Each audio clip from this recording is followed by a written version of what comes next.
Ok, so ons gaan vanmôre praat oor 'n baie belangrike onderwerp, naamlik kinders en slawe of seuns en erfgename. So ek wil net hierdie gou lekker groot maak, dan kan julle dit beter sien. Daar sê. Ok, kinders en slawe of seuns en erfgename. So jy kan nie albei wees nie. By kinders bedoel ek kindertjies wat nog geleer moet word en seuns is erfgename. Hulle is al mooi groot en volwasse. So jy kan nie kind en seun wees nie, so 'n kindjie nie. So jy moet groei.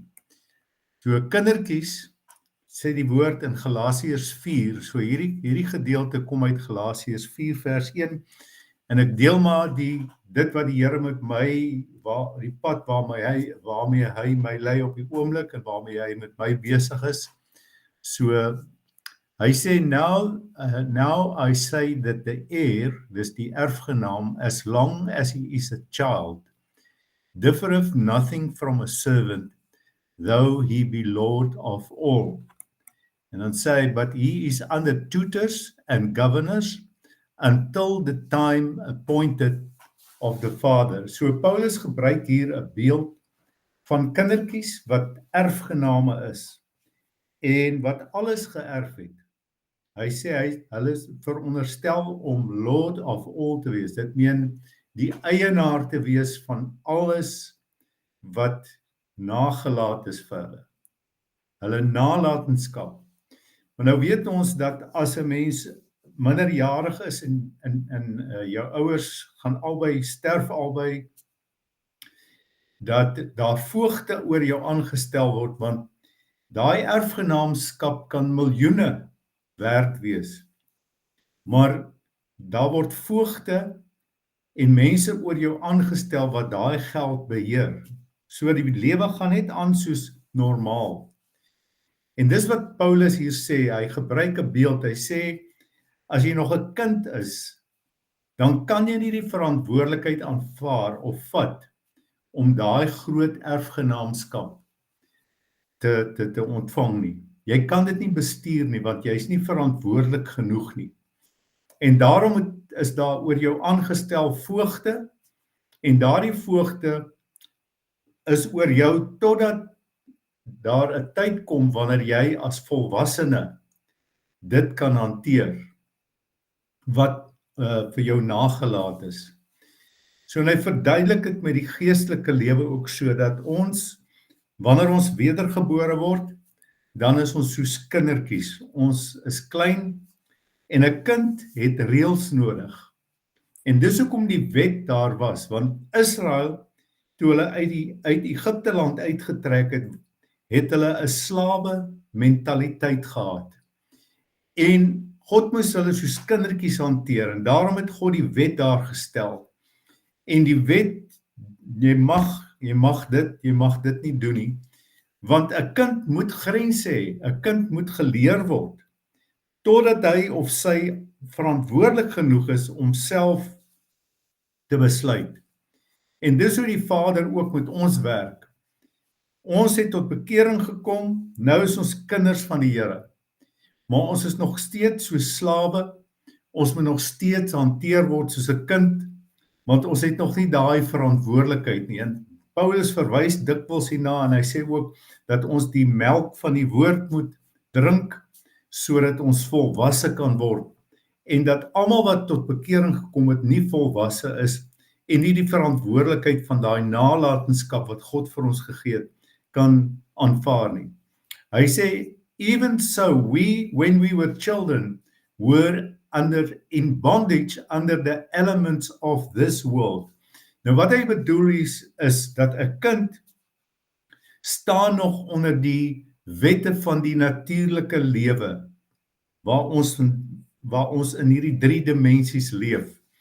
En daai goed beheer jou en die wet beheer jou, die reëls beheer jou en hou jou daar sodat jy kan leer om volwasse te word. Hy sê so was ons almal kindertjies gewees. En ons was almal in bondage. Met ander woorde, ons kon nie doen wat ons wil nie.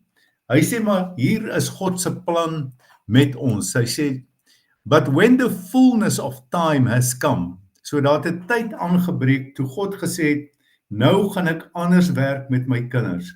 God sent forth his son, made of a woman, made under the law. Okay, so Christus het as die seun van God gekom. Ons het gepraat en laasweek gesê hy was die laaste Adam wat gekom het. En hy is uit 'n vrou gebore. Dit was die belofte dat die saad van die vrou sal die kop van die slang vermorsel. En hy was onder die wet gebore, want hy was ook besny. Hy is onder die wet gebore vir 'n sekere doel. Hy sê to redeem them that were under the law. So ons was, die wet was die voog wat oor ons aangestel was. Hy sê, maar Christus het is onder die wet gebore om ons vry te maak van die wet. Daai instruksies van ons mag nie. That we might receive the adoption of sons. Nou die rede hoekom ek die Engels gebruik is hier, want die Afrikaans gebruik elke keer kinders. Hier waar hy sê sons.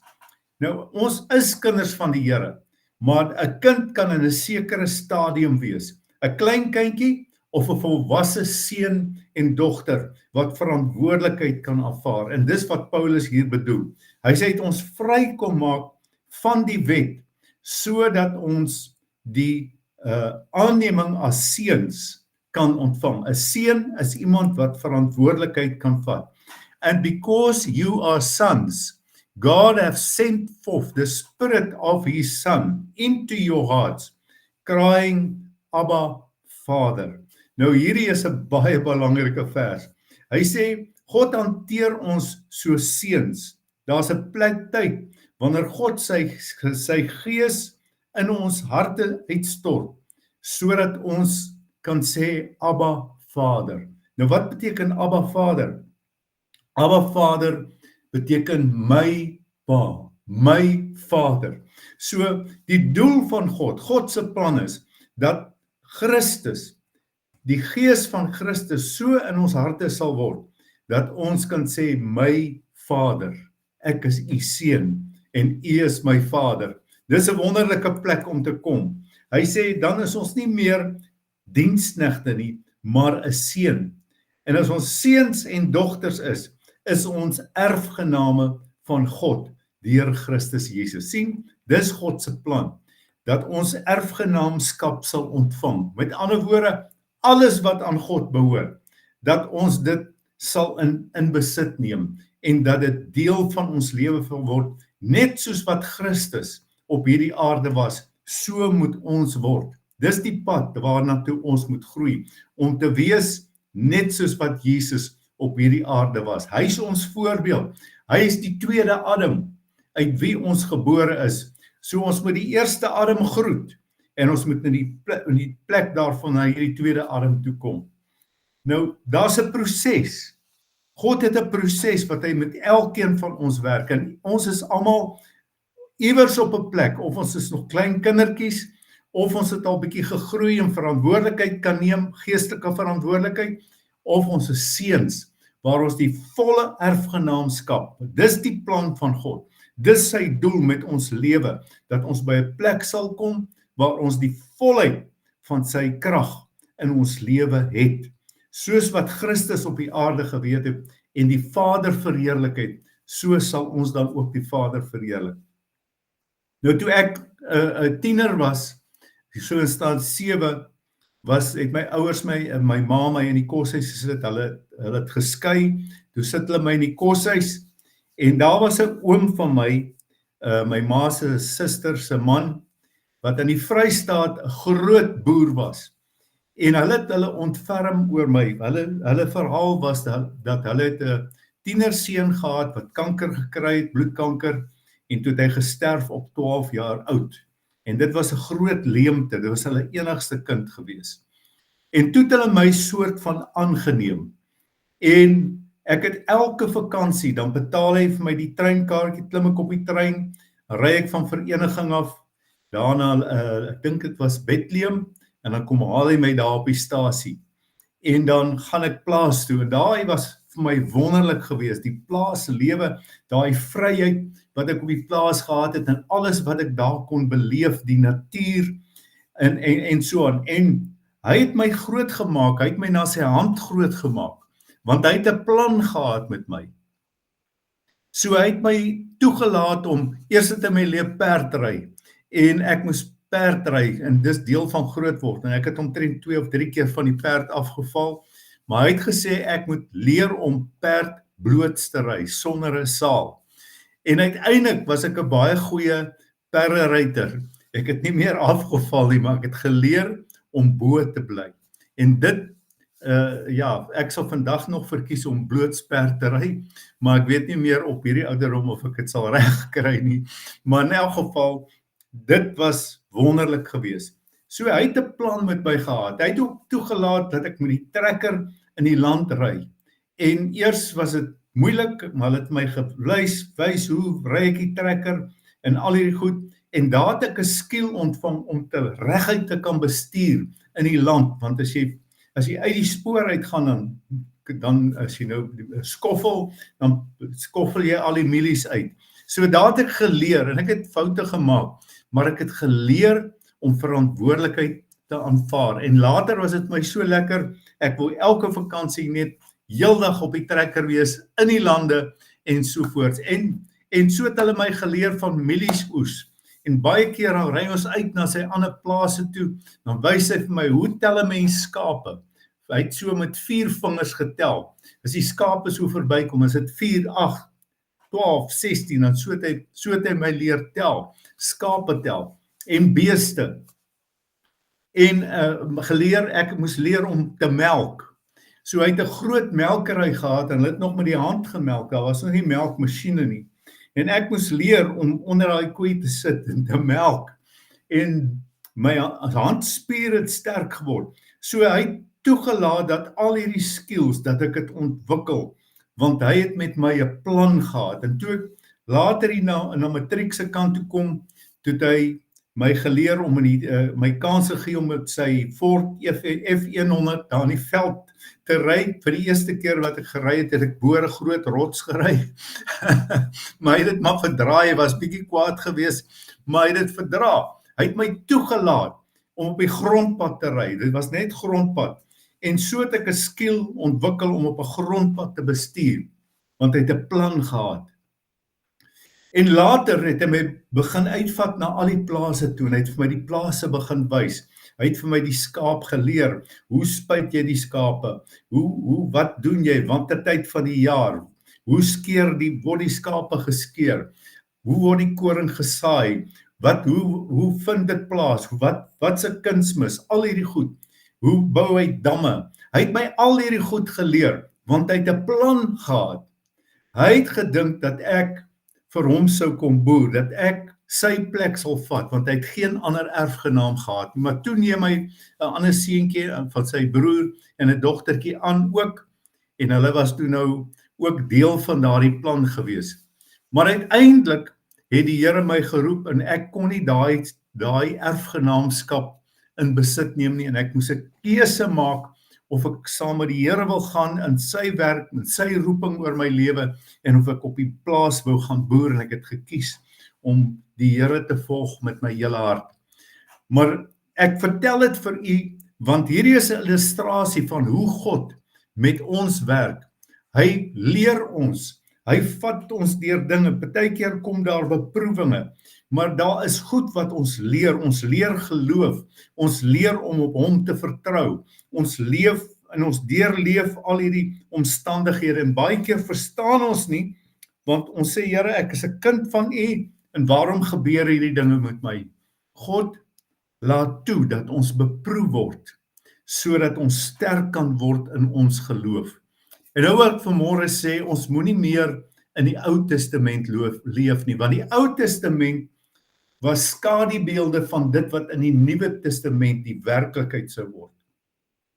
So toe Christus kom, sê hy, dis die volheid van tyd wat aangebreek het daar 'n nuwe era aangebreek, waarin God se plan met ons is, dat ons nie meer kindertjies sal wees nie, maar dat ons nie slawe sal wees nie, maar dat ons erfgename sal word. Dit is die doel, dis die einddoel. God wil hê elkeen van ons moet 'n erfgenaam wees.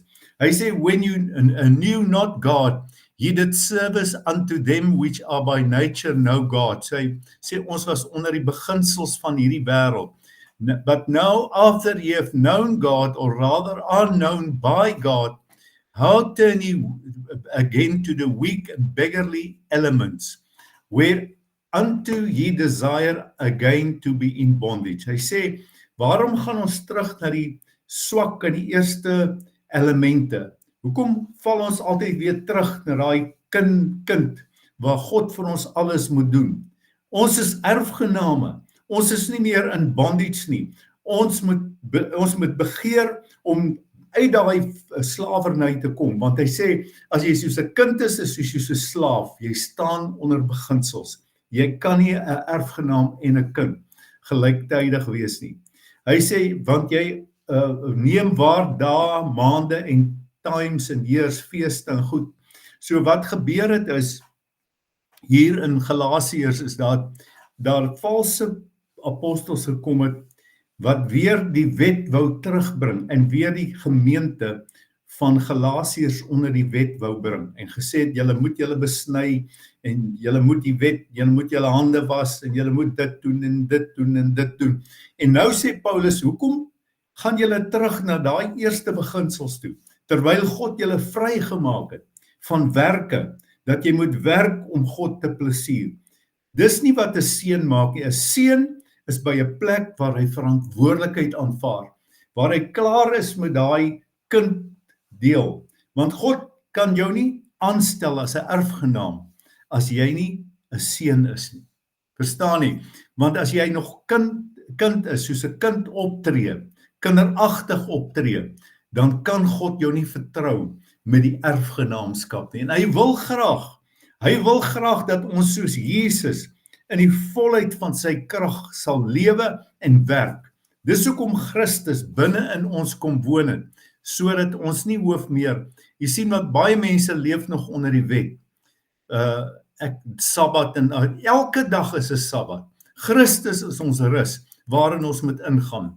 Hy sê, I'm afraid of you, lest I bestowed upon you labor in vain. Hy sê, ek is bevrees dat ek te vergeefs met julle werk, want julle bly soos kindertjies, en julle bly onder daai juk van slawerny, en God het gekom sodat ons vry kan wees. Moenie in daai Ou Testament in die skaduwee leef nie. Moenie met dit was skaduwee beelde vir ons oor wie die einde van die aarde gekom het.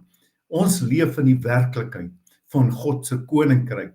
God se koninkryk het gekom, halleluja, en ons is seuns en dogters in daardie koninkryk. En dis wat hy praat, hy van Christus het metamorfose.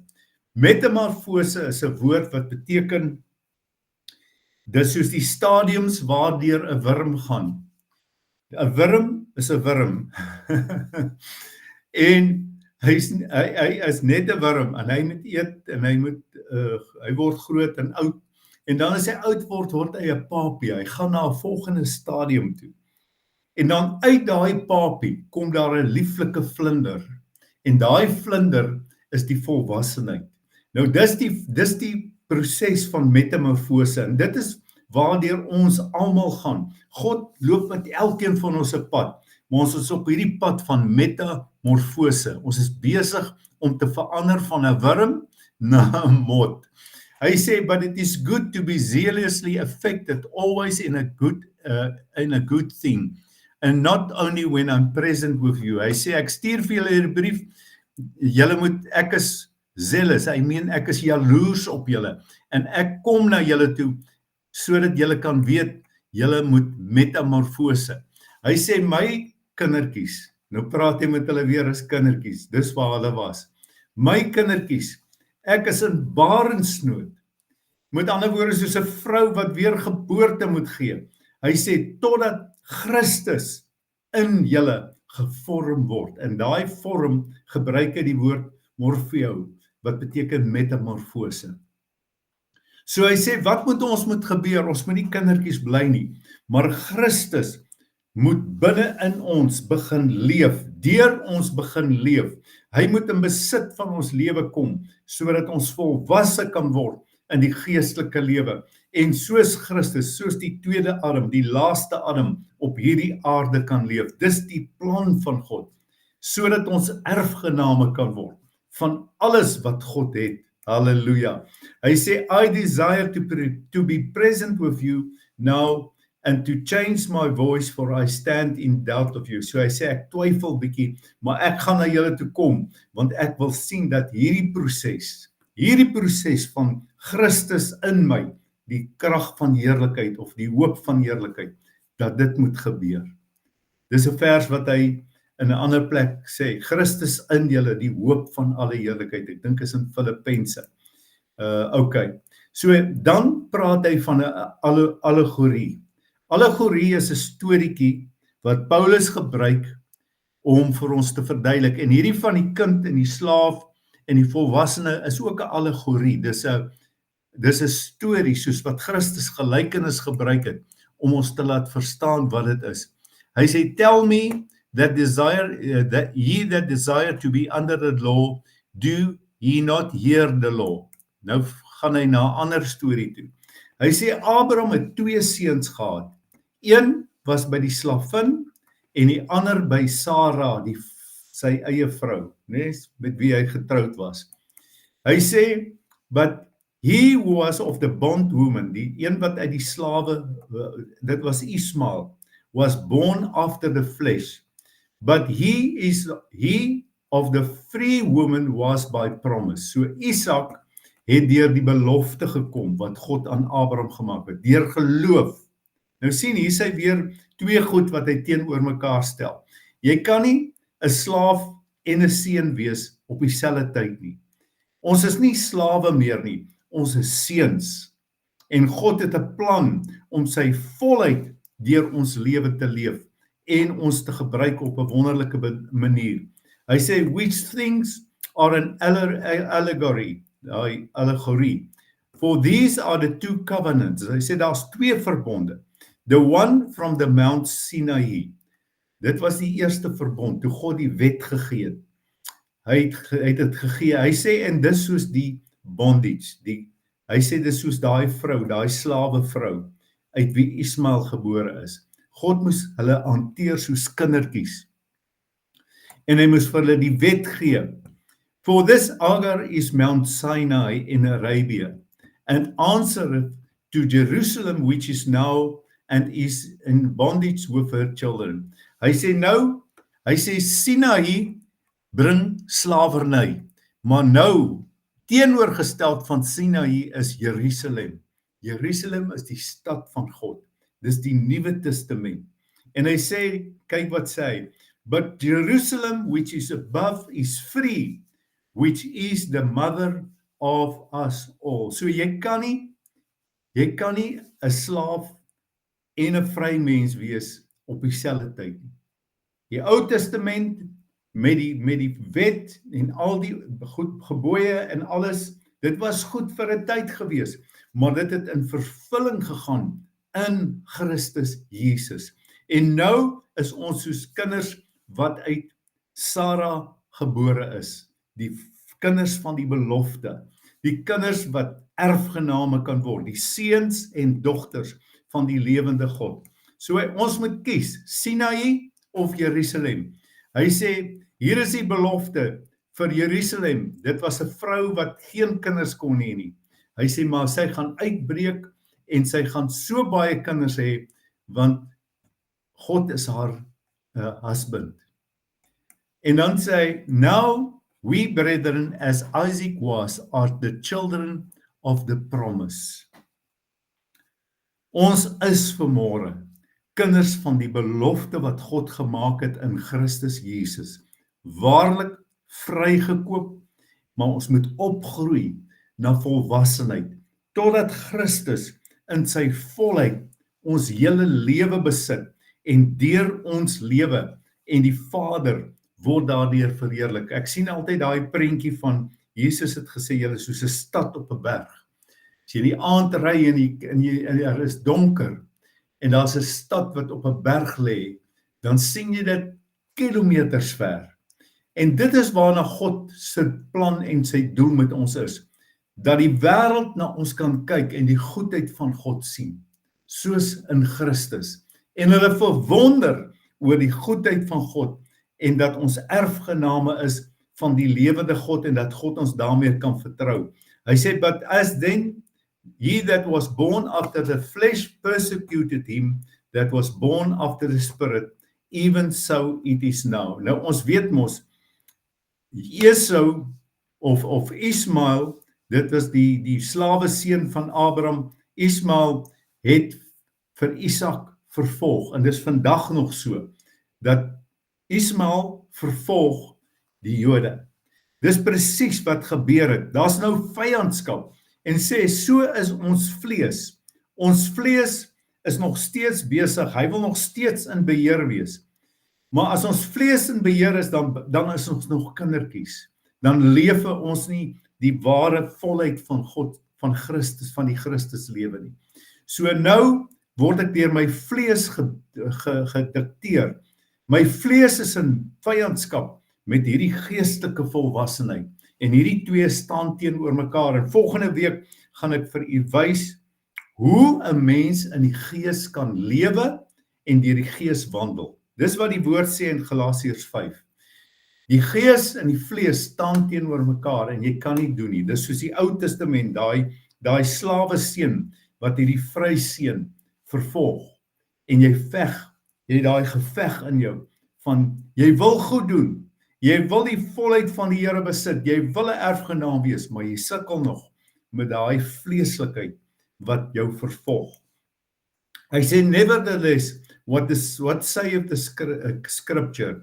Cast out the bondwoman. Met ander woorde, hier Paulus sê ook in Galasiërs 5, kruisig die vlees. And her son, for the son of the bondwoman shall not be the heir with the son of the free woman. So jy het 'n keuse, jy gaan leef in daai gevangenskap, jy's 'n kind, jy het alles geërf, maar jy's nog soos 'n dienskneg. Want jy leef nog nie die volheid van die Christelike lewe wat hy bedoel het nie. Sien hierdie is so eintlik 'n wonderlike storie in die Bybel en dit is so waar van ons lewe dat ons moet lewe in die volheid van die seun van God, soos 'n seun en 'n dogter wat waarlik vry is. So hy sê, so brethren, then we are not children of the bondwoman, but of the free. So wat beteken dit om vry te wees? Om nie meer onder daai juk van diensbaarheid te wees nie, om 'n kind te wees wat 'n erfgenaam geword het, wat al die plase geërf het, alles wat God het, alles wat hy in Christus, vir Christus laat erf het, is ons in. Dit sê die woord. Hy sê as ons kinders van God is, of seuns van God is ons erfgename van God en mede-erfgename van Jesus Christus. Mede-erfgenaam beteken alles wat Christus geërf het, is ons in. En dan word daai 'n werklikheid in ons lewens. Hierdie is 'n bietjie vleis wat ek vanmôre gegee het. Nie melkies nie, maar die Here wil hê dat ons nie meer kindertjies moet bly, wat afhanklik is as ons probleme het en sorge het en soos altyd 'n babatjie en 'n kleintjie, die ma moet sorg en die ma moet, want die kind kan nie verantwoordelikheid vat nie. Ja, dit is belangrik, daar is 'n tyd in ons geestelike lewe, maar ons moet opgroei in die Here. Ons moet sterk word in die Here en in die krag van sy sterkte, sodat ons kan wandel soos seuns en dogters van die lewende God. Dis die plan waarmee God ons op pad is. En dat ons in die gees gaan lewe en dat die vlees nie meer 'n hou vas op ons lewe het nie. En dis waaroor ek volgende week gaan praat. U moet dit nie mis nie. Lewe deur die gees, wandel deur die gees, word gelei deur die gees en ek gaan vir u verduidelik hoe dit werk. Maar hierdie is die einde van vandag se ek gaan dit stop en ek wil net 'n gebed doen vanmôre dat die Here ons sal help, dat ons nie meer soos kindertjies sal wees, maar dat ons erfgename sal wees en mede-erfgename van Jesus Christus. Daar's soveel meer wat die Here vanmôre vir u en vir my het. Soveel meer. En wat hy wil hê ons moet in besit neem. Hy vat ons vanmôre soos daai oom van my gevat het. En ek sien baie keer in my gees hierdie, soos hy my in die bakkie gelaai het en ons het gery na sy plase. En hy het my al sy skape gewys. Ons het die beeste gesien, ons het gesien hoe kom hulle kraal toe. Hy het my die mielielande gewys, hy het my die oeste gewys. Hy het my die bakkie, hy het laat ek my lisensie kry. Hy het my alles hierdie skills geleer, sodat ek eendag daai erfgenaamskap, want hy het homself in my gesien. Maar nou ja, ongelukkig het dit nie so uitgewerk nie. So dit was nie vir my bedoel nie, maar sy ander seun wat hy aangeneem het in die dogter, hulle wat die erfgename geword. So die Here loop met ons elkeen 'n plan. God se plan is, hy vat ons vanmôre op 'n vlug en hy wys ons hierdie wêreld en hy sê hierdie wêreld behoort aan my. Dit behoort nie aan die duiwel nie. Alles wat op hierdie aarde is, behoort aan my. Jy is my erfgenaam. Jy is my seun. Ek wil my uitleef deur jou. Jy moet oorvat en jy moet aangaan met die besigheid. Elkeen van ons is so. Wanneer mense besigheid opgebou het, dan kom daar 'n tyd wanneer jy moet afgee en iemand 'n opvolger moet wees. Die Here wil hê ons moet opvolgers wees van Jesus Christus. En dis wat hy in Efesiërs 5 vers 1 sê, hy sê, be ye imitators of Jesus Christ. Hy wil sien dat ons erfgename is, wat alles besit op hierdie aarde, wat aan hom behoort. So erfgename van God en mede-erfgename van Jesus Christus. Dis waarheen God met ons op pad is. Volwassenheid in Jesus Christus. En die Here is besig met elkeen van ons, soos elkeen op 'n ander pad. Elkeen van ons gaan deur beproewings, deur tye, maar daai goed, dis die goed wat ons sterk maak. Dis die dinge wat ons voorberei vir God se uiteindelike plan, dat ons saam met hom op hierdie aarde gaan regeer. Ook in die millennium, in die 1000-jarige vrederyk, gaan ons saam met hom regeer. Maar nou alreeds kan ons volwasse word in Christus Jesus. So kom ons bid saam. Vader, ons Abba Vader, ons Papa. Dankie dat ons vanmôre kan sê, ons Papa. U het Jesus gestuur om ons vry te koop van slawerny. Ons is nie meer slawe van vrees nie, maar ons is vanmôre kinders, seuns en dogters van die Allerhoogste God. U het ons geleer, Here, om verantwoordelikheid te vat, om soos kinders van U te leef, om deur die Gees gelei te word. Ons kan hierdie nie in ons eie krag doen nie, maar deur U krag kan ons sterk word, volwasse word en soos seuns en dogters optree. Here, help ons om nie meer op melk te leef nie. Help ons om volwasse te word. Word, soos Paulus gesê het, vind volle gestalte, dat ons metamorfose ondergaan, waarin Christus in sy volheid in ons sal leef en sal heers, en ons nie meer in ons eie krag, maar in die krag van sy heerlikheid, Christus in ons, die hoop van alle heerlikheid. Dankie Vader, ek bid vir elkeen is op 'n plek waar U met ons werk, maar die woord van die Here sê, dit is die wil van God om te werk na sy welbehaag en om die goeie werk wat hy in ons begin het, te volëindig. Dankie dat ons kan oorgee vanmôre, sê Here, U is besig met my, doen met my soos U wil, maak my 'n volwasse seun en dogter, 'n erfgenaam, 'n ware erfgenaam van die volheid van alles wat U vir my het. Oorvloed, heerlikheid, krag, oorvloedige lewe, dit is waarvoor Jesus gekom het, sodat ons daarin kan wandel elke dag. Volgende week, selfde tyd, selfde plek. Nooi iemand, gaan ons praat oor hoe om in die 4de dimensie te lewe en te wandel. Dis die pad wat die Here met my loop. En ek glo, ek wil dit graag met u en met ander deel, sodat u ook daardeur hierdie groot seën van die Here kan beleef. 'n Lekker dag vir julle almal, 'n geseënde dag en dankie vir julle tyd. Lief vir julle in Jesus naam en ons sien mekaar volgende week. Geseënde dag en 'n geseënde week.